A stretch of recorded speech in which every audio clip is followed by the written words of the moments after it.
मैंने जाना कि वास्तव में भगवान की तरफ से दिया हुआ अनमोल उपहार है प्रेम। सबसे प्रेम, हर रूपों से प्रेम, जीवन से भी प्रेम, मृत्यु से भी प्रेम। मृत्यु से क्यों डर लगता है? मृत्यु को हम भयावह समझते हैं। मृत्यु में डर है कि जिसे हम पकड़ के रखे हुए हैं, जिसको हम अपना मानते हैं, वह छूट जाएगा। ना छूटे, वो हम हमेशा हमारा अपना बना रहे, इसी डर से मृत्यु से डरा जाता है। पर मृत्यु भी डरने योग्य नहीं है। वह भी भगवान का ही स्वरूप है, वह भी जीवन का अनिवार्य हिस्सा है। तो जैसे जन्म से प्रेम, वैसे मृत्यु से प्रेम, जैसे सुख से प्रेम, वैसे ही दुख से प्रेम, जैसे अनुकूलता से प्रेम, वैसे ही प्रतिकूलता से प्रेम, जैसे प्रशंसा से प्रेम, वैसे ही निंदा से भी प्रेम, जैसे प्रेमियों से प्रेम, वैसे ही विरोधियों से भी प्रेम। शायद श्री कृष्ण ने इसे समता कहा और समता को योग कहा। समत्वम योग उच्यते। योग का अर्थ क्या होता है? दुखों से परम वियोग का नाम योग है। साधारण भाषा में कहा जाए तो 5 और 5 का योग 10 होता है। जुड़ने का नाम योग कहा जाता है। आप अपने आत्म स्वरूप, आनंद स्वरूप आत्मा से जुड़ जाएं, आनंद कंद परमात्मा से जुड़ जाएं, इसे योग कहा जाता है। और ये योग मिलता है आनंद स्वरूप आत्मा परमात्मा से जुड़ने के लिए आवश्यक है कि आप में क्षमता हो। छोटी छोटी बातों में आंसू बहाने की आदत, शिकायत करने की आदत को छोड़ दो। शिकायत मतलब द्वेष।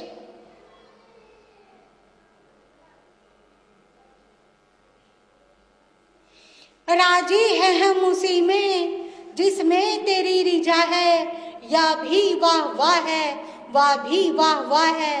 ना खुशी अच्छी है दिल, ना मलाल अच्छा है, प्रभु जिस हाल में रखे वही हाल अच्छा है।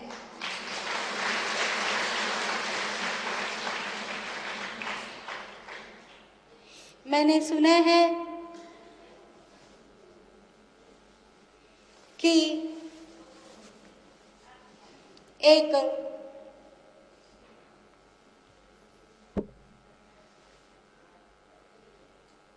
बड़े बड़े सींग वाले बैल के सींग पर एक मच्छर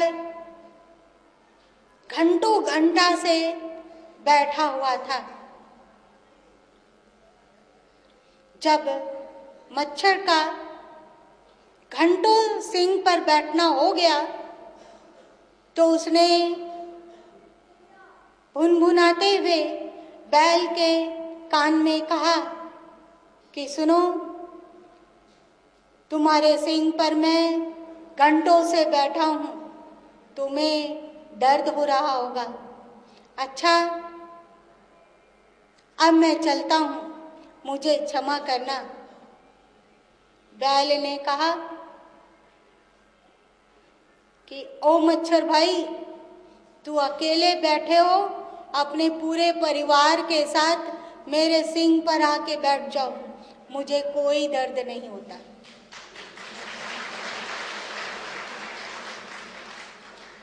मतलब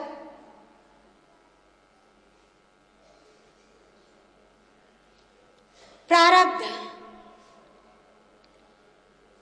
चाहे राम हुए या कृष्ण, पांडव हुए या मीरा, कबीर हुए या बुद्ध, सबके जीवन में अनुकूलता और प्रतिकूलता आए ही आए। जब प्रतिकूलताओं को आना ही है तो क्यों ना साहसी होकर कहें कि ऐ प्रतिकूल परिस्थितियों, मुझे तुमसे कोई डर नहीं है, बस मेरे भीतर ज्ञान बना रहे। ऐ ईश्वर, ऐ मालिक, हे प्रभु, हे सद्गुरु, हे अंतर्यामी सत्ता, प्रारब्ध के अनुसार जो भी घड़ियां जीवन में आती हो उससे हम बचना नहीं चाहते प्रभु, बस आपसे इतनी ही कामना करते हैं कि हमें ज्ञान दे दीजिए और सभी परिस्थितियों से प्रेम कर सके वह क्षमता दे दीजिए।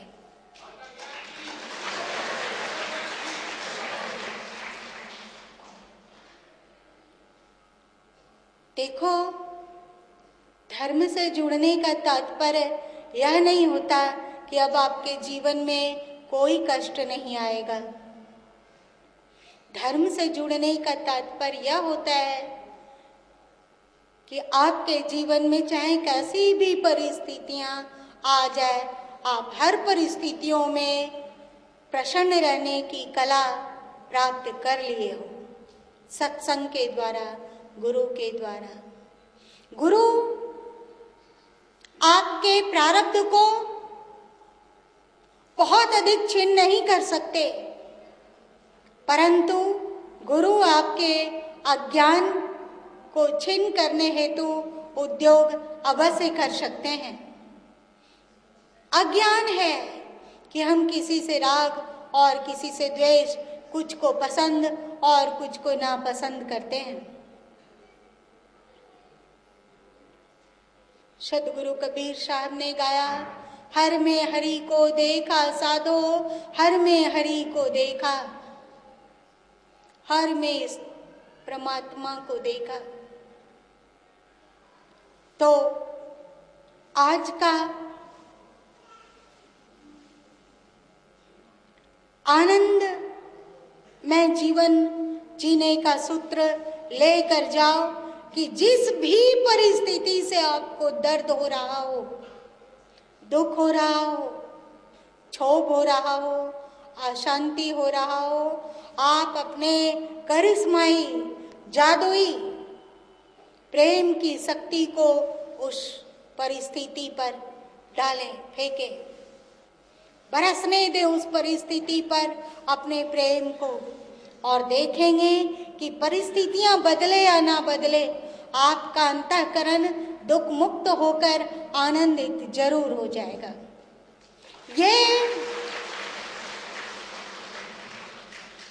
ये मैं कोई भाषण देने के लिए नहीं बोल रही, ये दावे के साथ कह रही हूँ, ताल ठोक कर कह रही हूँ, पूरे विश्वास के साथ कह रही हूँ।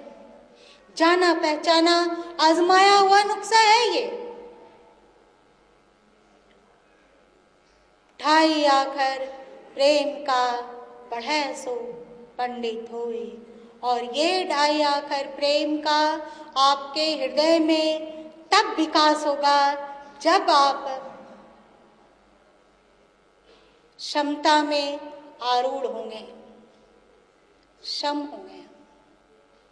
चाहे जैसे भी सम हो, सब में प्रभु को देखकर सम हो, अथवा अपना कर्म प्रारब्ध समझकर सम हो, ज्ञान से सम हो, भक्ति से सम हो, वैराग्य से सम हो। किस विधि से सम होते हैं उससे मतलब नहीं है, बस मतलब समता से है। समता अचूक उपाय है आनंदमय जीवन जीने हेतु। जब तक आपके जीवन में क्षमता नहीं, तब तक आनंद दीवा स्वप्न है, मृग मरीचिका है, आकाश कुसुम है।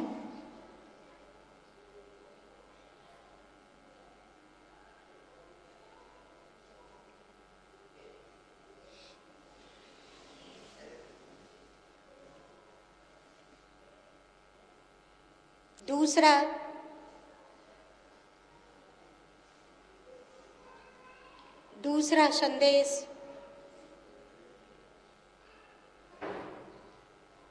क्षमता, सम और प्रेम में हृदय होने हेतु कुछ बाधक तत्व भी आप में छुपे हुए हैं, जो आपको प्रेमवान नहीं होने देते और सब में सम नहीं रहने देते। क्या है बाधक तत्व? देहाध्यास, इंद्रिय लोलुपता।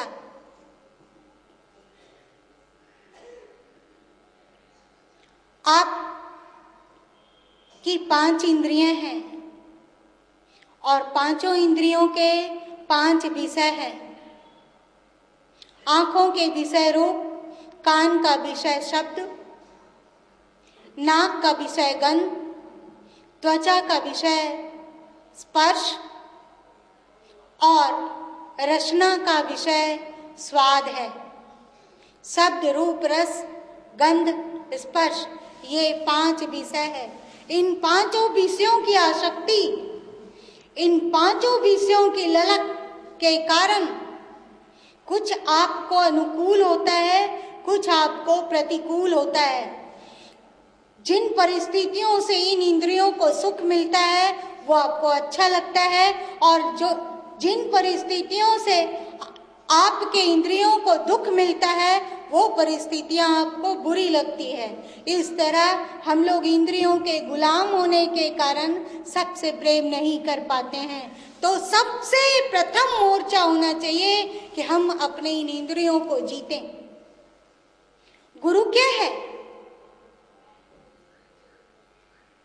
गुरु वो है जो बहुत हद तक अपने इंद्रियों पर विजय प्राप्त कर लिया है, अपने मन पर विजय प्राप्त कर लिया है, अपनी कामनाओं और इच्छाओं पर विजय प्राप्त कर लिया है। तृष्णा और वासना उनकी मिट गई है। अब वे अपने लिए नहीं जीते, प्रत्युत गुरु गोविंद के लिए जीते हैं।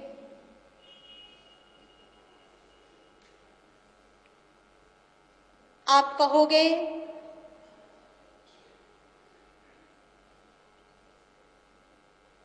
एक दिन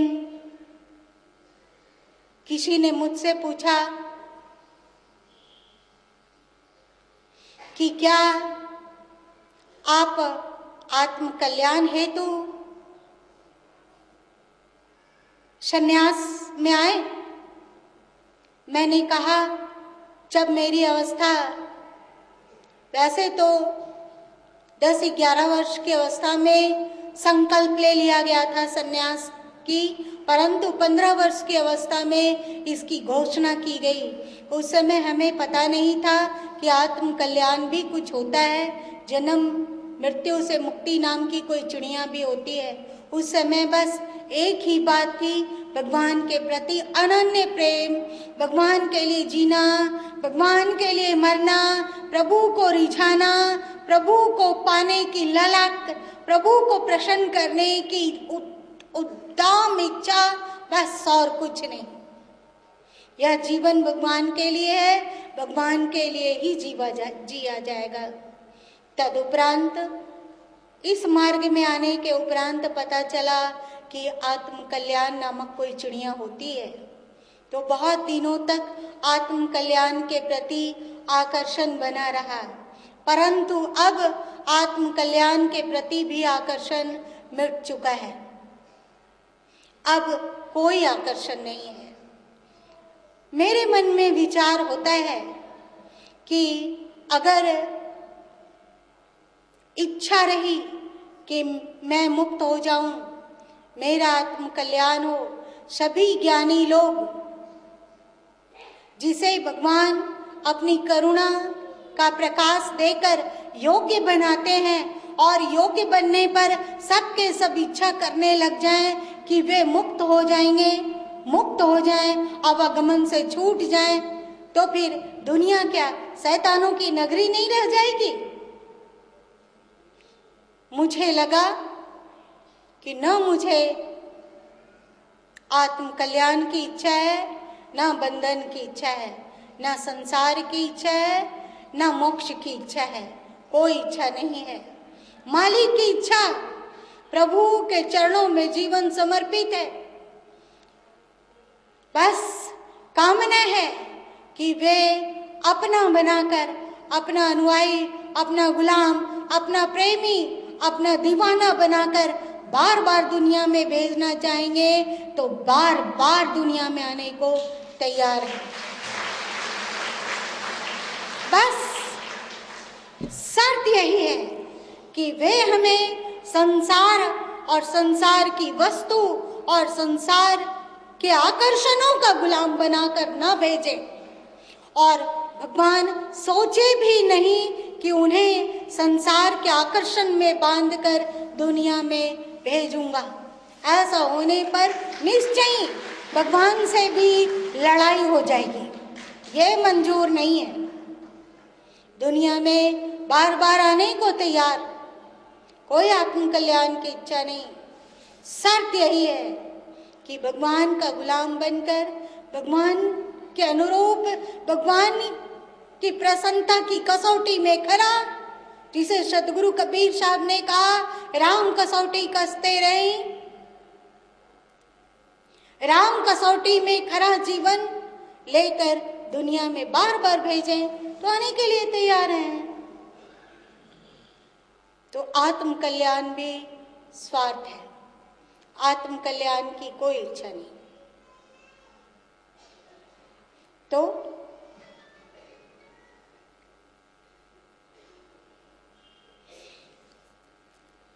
इस तरह जीवन हो हमारा,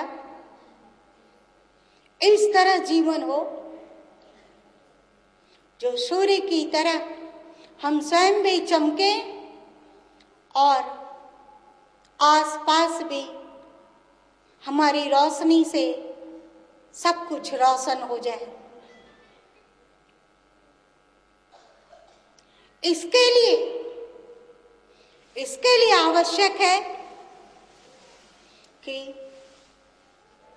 संसार के आकर्षण, पंच ज्ञानेंद्रियों के आकर्षण, शब्द रूप रस गंध स्पर्श के स्थान पे पांच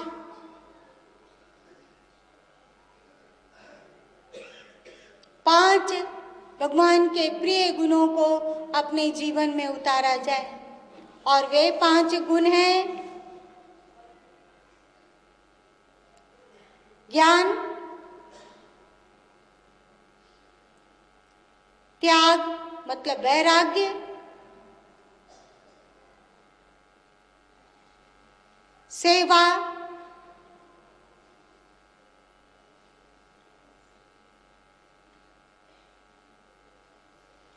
भक्ति और ध्यान। ज्ञान, वैराग्य, भक्ति, सेवा और ध्यान, ये 5 है।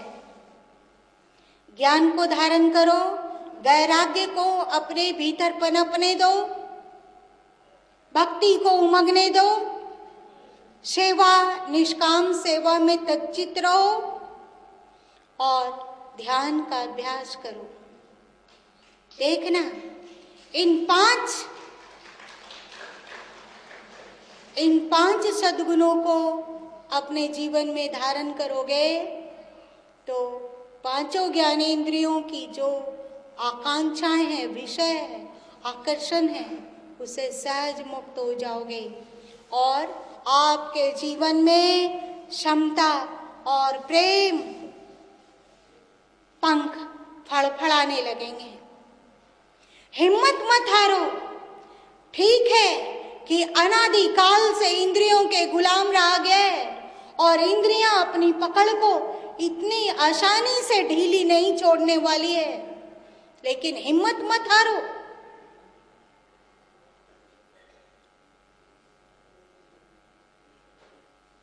संकल्प लो कि हर योनि में पांचों इंद्रियों के विषय हैं, पर ये मानव योनि इंद्रियों में बहने के लिए नहीं, प्रत्युत इंद्रियों पर विजय प्राप्त करने के लिए मिला है। हम इंद्रियों की उन कामनाओं को पूरी नहीं हो करेंगे जो कामनाएं धर्म विरुद्ध हो, जो कामनाएं अशांति करो। आप लोग सुने होंगे कि विवेकानंद जी एक बार बनारस में कहीं चले जा रहे थे। एक तरफ गंगा उत्ताल लहरों के साथ बह रही थी, दूसरे तरफ एक विशाल दीवार थी। तभी कुछ बंदर विवेकानंद जी के पीछे पड़ गए। विवेकानंद जी बंदर के खौफनाक रूप को देखकर डर गए और दौड़ पड़े भागने के लिए, बचने हेतु। और जैसे जैसे विवेकानंद आगे भागते जाएं, वैसे वैसे पीछे पीछे बंदर भी भागता जाए। ऐसा लगने लगा कि बंदर लोग विवेकानंद जी के पैरों को नोच डालेंगे। थकने लग गए थे विवेकानंद जी, भागने का जगह नहीं मिल रहा था। सामने विशाल दीवार खड़ी थी, एक तरफ गंगा। क्या करें? तभी उनके अंतर से आवाज आई, भागो नहीं, सामना करो। और वे भागना छोड़कर खड़े हो गए और घुरेर कर, आंखों को घुरेर कर बंदरों को देखा।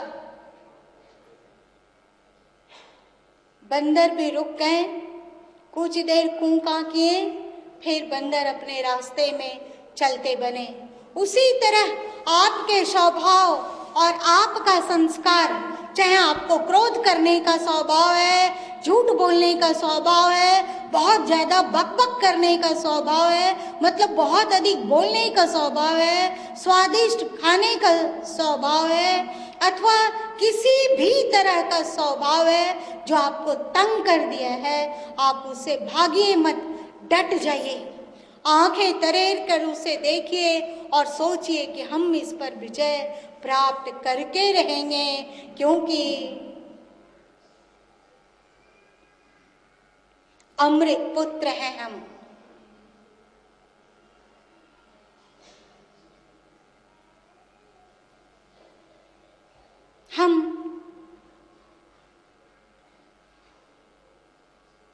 हमारे भीतर अनजाने ही बहुत शक्ति छुपी हुई है, वो शक्ति को जगाइए। धीरे धीरे आपके स्वभाव, आपके संस्कार आपके कंट्रोल में आएंगे, आपकी इंद्रियां आपके कंट्रोल में आएंगी। आप गुलाम बन के नहीं, प्रत्युत विजेता बनकर दुनिया में जियोगे, क्योंकि पराधीन सपने हूँ सुख नहीं। पराधीनता में कहीं सुख नहीं है, चाहे अपने स्वभाव की पराधीनता हो, अपने इंद्रियों की पराधीनता हो, अपने मन की पराधीनता हो, अथवा बाहरी आर्थिक स्थिति से पराधीनता हो, अथवा किसी भी तरह की पराधीनता हो, उसमें किंचित भी सुख नहीं है। इसलिए आप पराजित होकर नहीं, प्रत्युत विजेता होकर जीवन जियो। और विजेता होने के लिए साहस की आवश्यकता है, आंख लड़ाने की आवश्यकता है, अपनी शक्ति पहचानने की आवश्यकता है। एक बात और,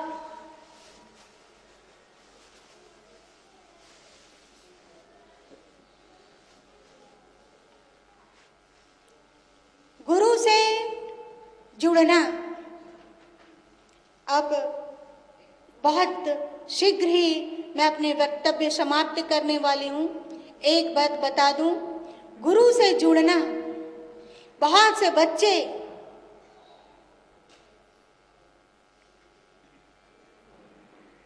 गुरु से जुड़ते हैं, परंतु गुरु से जुड़ना मात्र दीक्षा लेना नहीं होता है, अथवा उनकी पूजा करना, आरती करना, स्तुति करना, अगरबत्ती करना भी गुरु से जुड़ना नहीं होता है। गुरु से जुड़ने का तात्पर्य है गुरु के प्रति भक्ति होना, गुरु के प्रति आस्था होना, गुरु के प्रति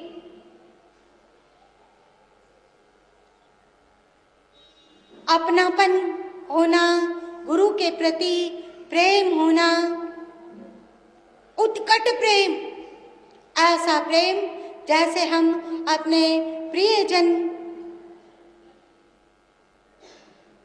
से अगर बहुत दिन तक वियोग हो तो उससे मिलने के लिए तड़प उठते हैं, वैसे ही गुरु के साथ भी वियोग हो तो उससे मिलने के लिए हृदय में तड़प और बेचैनी और उत्कंठा जागती हो। उनकी याद हमेशा बनी रहती हो, उनके उपदेश हृदय में नाचते हो, उन्हें उनकी आज्ञा पालन करना, उनके उपदेशों पर चलने का जज्बा बनता है, जिससे कि हमसे हमारे पूज्य गुरुदेव प्रसन्न रह सके।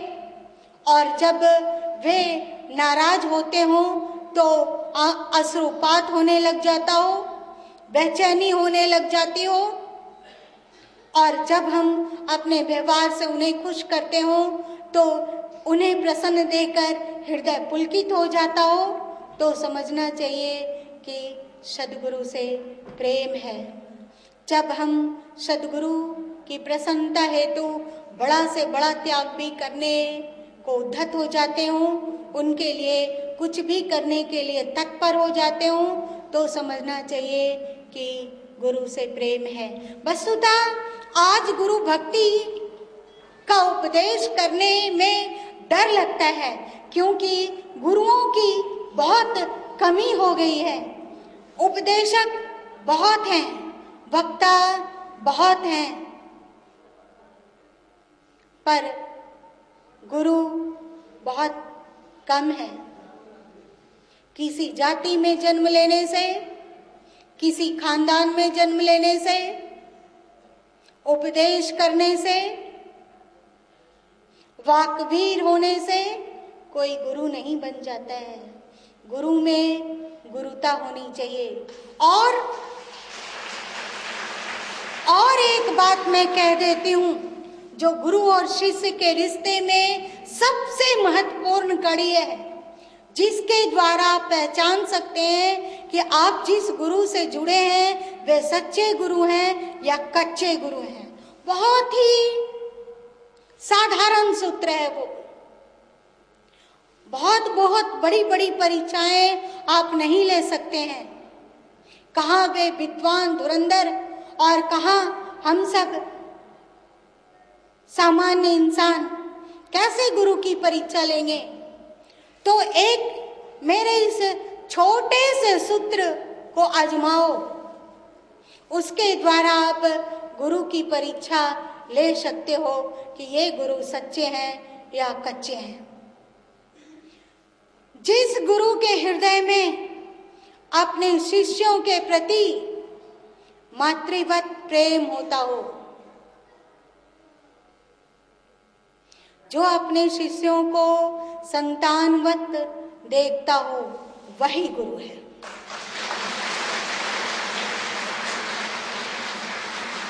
जो गुरु कहता है कि मैं कृष्ण हूं और तू गोपिका है, उन गुरु को ढोंगी समझकर अपने दिल से क्या, अपने मन से क्या, अपने विचारों से भी दूर दूर तक हटा दो।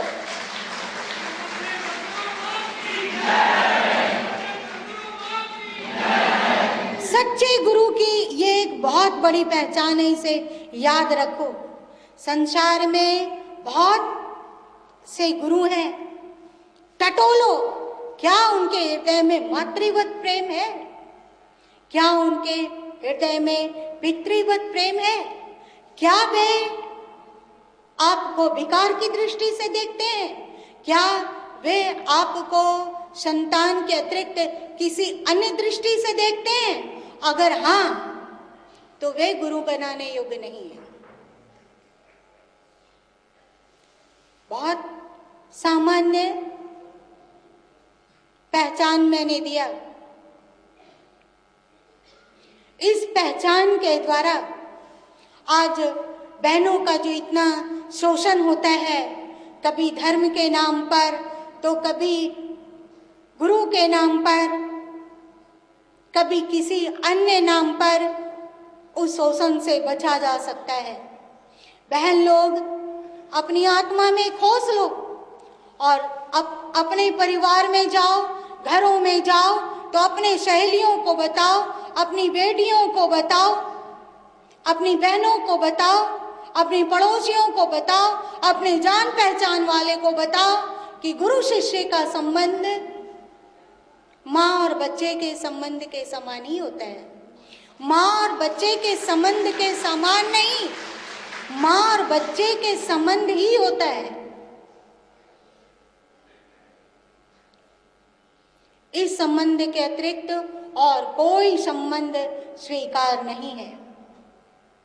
तो चलिए, मेरा कहने का तात्पर्य था कि अगर आपने मातृवत गुरु को प्राप्त किया है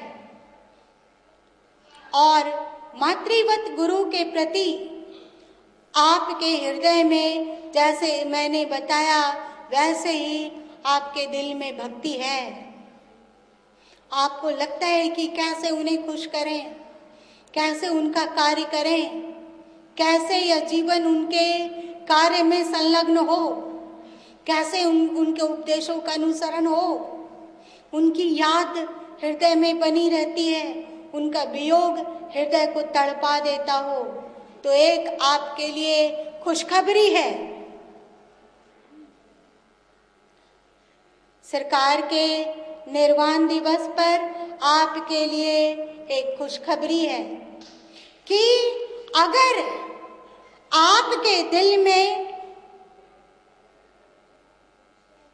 मातृ हृदय युक्त सच्चे गुरु, मातृ हृदय गुरु वही हो सकता है जिसका हृदय निर्विकार हो, और जो हृदय निर्विकार हो वह निश्चय ही गुरु बनाने योग्य है। तो ऐसे मातृवत हृदय संपन्न सदगुरु से अगर आपको मोहब्बत है, प्रेम है, प्यार है, भक्ति है, तो आप भाग्यशाली हो। सच्चा प्रेम, जैसे क्यों मैंने आपको भाग्यशाली कहा, वो इसलिए कि जैसे धरती के नीचे अनेक खनिज पदार्थ दबे हुए हैं, अनेक खनिज पदार्थ छुपे हुए हैं। कहीं यदि लोहा का बहुत बड़ा खनिज, बहुत बड़ा ढेर हो, धरती के नीचे कहीं लोहा का विशाल ढेर कहीं छुपा हुआ हो, तो धरती के आसपास कहीं भी थोड़ा बहुत भी लोहा होगा, तो वो लोहा, बड़ा ढेर वाला जो लोहा है, जो विशाल ढेर लोहा है, उस ओर आकर्षित होता है। ये आप विज्ञान से जानते होंगे कि बड़े ढेर खनिज लोहा अगर अंदर में दबा हुआ है, विशाल ढेर है, आसपास कहीं थोड़ा लोहा है, तो वे सब के सब आकर्षित होकर बड़े लोहे की ओर आने लग जाते हैं, और बहुत काल के उपरांत वे सब के सब लोहा एकत्रित होकर जुट जाते हैं, संगठित हो जाते हैं और एक विशाल खान बनता है। उसी तरह अगर आपको ज्ञानी गुरु के प्रति, निर्विकार गुरु के प्रति, क्षमता युक्त गुरु के प्रति प्रेम युक्त गुरु के प्रति उत्कट प्रेम है। इसका तात्पर्य है कि गुरु के हृदय में जैसे सद्संस्कारों का ढेर है, उसी तरह उसी क्वालिटी के सद्संस्कार का छोटा अथवा बड़ा कुछ न कुछ आपके भीतर छुपा हुआ है। तभी आप ज्ञानी गुरु के प्रति आकर्षित हो रहे हैं। उनके भीतर जो गुण है उसी क्वालिटी का छोटा मात्रा में ही सही, लेकिन गुण आपके भीतर भी छुपा हुआ है। वह बड़ा गुण की ओर आपके हृदय का छोटा गुण, छोटा ढेर उनकी ओर आकर्षित हो रहा है। उनके लिए अपने प्राण को न्यौछावर करने के लिए तत्पर हो रहा है। मतलब गुरु की क्वालिटी वाला गुण आपके भीतर है। ये बहुत भाग्य की बात है या नहीं? बहुत भाग्य की बात है। इसीलिए हम आप सबों से एक बात कहना चाहते हैं। अगर सच्चे गुरु के प्रति आपके दिल में प्रेम हो तो आप जान लो कि चाहे आप में लाख बुराइयां दिखती हो, आप बार बार उपदेश से फिसल जाते हो, बार बार आज्ञा से चूक जाते हो, बार बार आपकी इंद्रियां आपको धोखा दे देती है, फिर भी आप हिम्मत मत हारो और समझो कि आपके भीतर गुरु के प्रति प्रेम बना हुआ है। मतलब गुरु की क्वालिटी वाला गुण आपके भीतर जिंदा है। और एकमात्र सद्गुरु के प्रति प्रेम को अगर बचा के रख सको, बचा के रखो और अपने भीतर, तुम्हारे भीतर जो सद्गुण का जखीरा खजाना छोटा रूप से ही सही छुपा हुआ है, उसे प्रकट करने की कोशिश करो। जैसे जब समय पूरा हो जाता है तो गर्भस्थ शिशु जन्म लेने के लिए, धरती पर आने के लिए जोर मारता है, जोर लगाता है, और माँ बच्चा धरती पर आने के लिए जोर लगाता है और माँ बच्चे को सहयोग करती है। इस तरह बच्चा धरती पर प्रकट हो जाता है, जन्म ले लेता है। उसी तरह आपके हृदय में सच्चे गुरु के प्रति प्रेम है। मतलब प्रेम, भक्ति, आकर्षण, दीवानापन। तो समझो आपके भीतर छुपा हुआ, दबा हुआ सद्गुण जन्म लेना चाह रहा है, प्रकट होना चाह रहा है। इसीलिए वो जोर मार रहा है, जोर लगा रहा है। आप इन सद्गुणों को प्रकट होने में एक मजबूत माँ की तरह सहयोग करें और इसी जन्म में अपने भीतर छुपे हुए गुरु की क्वालिटी वाले सद्गुणों को जन्म दें, प्रकट होने दें, प्रकट करें। सोचो भी मत, भूल कर मत सोचो कि आपके भीतर सद्गुण नहीं है। अगर आपके भीतर गुरु की क्वालिटी वाले सद्गुण नहीं होते तो आप गुरु से प्रेम कर ही नहीं सकते। अगर आप गुरु से प्रेम कर पा रहे हो तो गुरु की क्वालिटी वाला सद्गुण आपके हृदय में निश्चय ही है।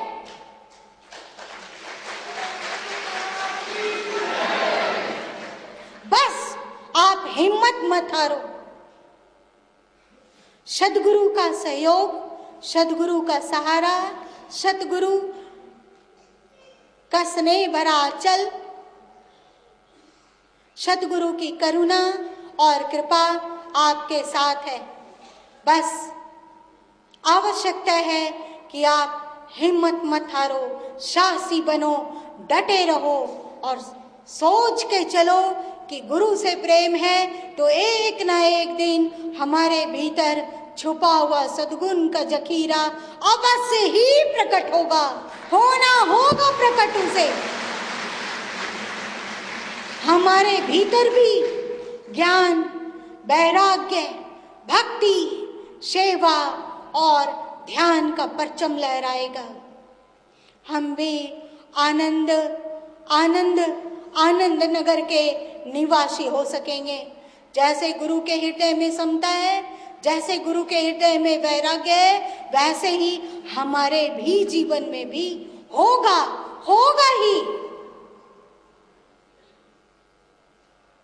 क्या आज तक आपने देखा है कि किसी सिंह का बच्चा भेड़ हो? ऐसा नहीं होता है। सिंह का बच्चा सिंह ही होता है। उसी तरह ज्ञानी गुरु का शिष्य भी ज्ञानी ही होता है।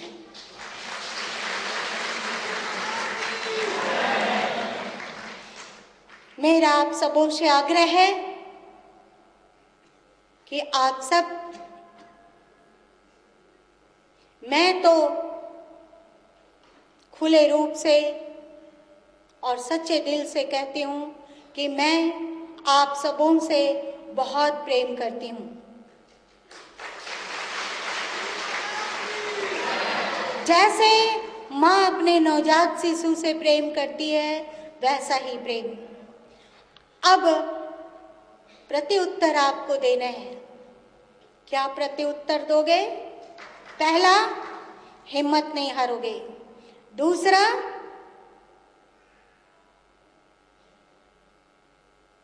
संकल्प लोगे कि हम अपने भीतर छुपे हुए सद्संस्कारों, ज्ञान, वैराग्य इत्यादि को प्रकट करेंगे।